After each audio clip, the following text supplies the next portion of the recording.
मन में प्रसन्नता है पूरे संसदीय क्षेत्र में और आसपास के इलाकों में भी, क्योंकि माता रानी का आशीर्वाद लाखों लाख लोगों के ऊपर है। और हम सब देखते हैं कि भारत में शासन व्यवस्था जिस सुदृढ़ तरीके से काम कर रही है, मध्य प्रदेश में जिस गतिशीलता से काम हो रहा है, उसमें जनता के मन की इच्छाओं को शासन जन इच्छाओं के अनुरूप क्रियान्वयन करने का सफल प्रयास करता है। उसका उदाहरण है भादवा माता का लोक परिसर।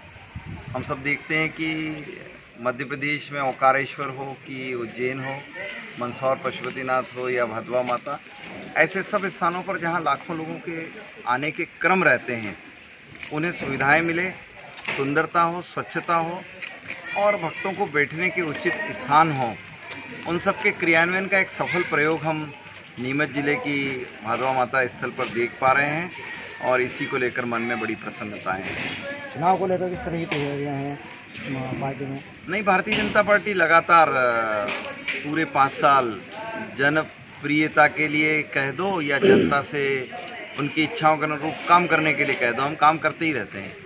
तो जो लोगों के मनों में होता है और शासन का जो बजटीय ढांचा होता है, उन दोनों का तालमेल करते हैं।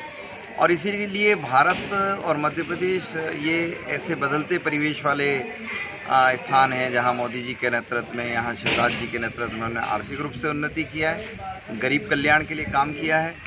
और इसीलिए जब हम देश में देखते हैं उठाकर तो 13 करोड़ लोग गरीबी की रेखा से ऊपर आए हैं, तो ये एक सफल प्रयास था। और इसीलिए आज हम चुनावी बेला में काम करना मुद्दा नहीं है, मुद्दा ये है कि 5 साल हमने क्या किया है, और इसीलिए हम आशीर्वाद के लिए जनता के बीच में।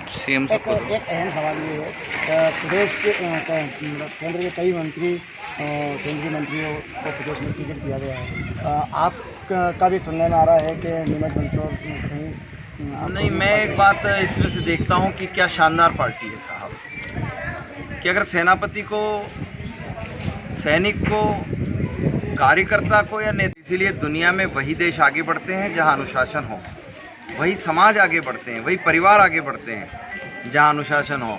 और मैं गर्व हूँ कि मैं एक अनुशासित पार्टी का कार्यकर्ता हूँ। आप भी? मुझे नहीं पता ना, कुछ भी नहीं पता रखना, कुछ भी नहीं पता रखना, क्योंकि काम करना, काम क्या है, स्पष्टता है। मोदी जी के सपनों का भारत, दुनिया में हम 5वें नंबर की इकोनॉमी बने हैं, हम 3रे नंबर की इकोनॉमी के लिए लड़ रहे हैं। और इसीलिए जब जहाँ आवश्यकता लगेगी तब उसको उस मोर्चे पर खड़ा किया जाएगा। पार्टी का एक निष्ठावान कार्यकर्ता होने के नाते हर एक व्यक्ति पार्टी के नेतृत्व को और उनके आदेश को आशीर्वाद मानते हुए आगे लेकर चलता ही रहता है।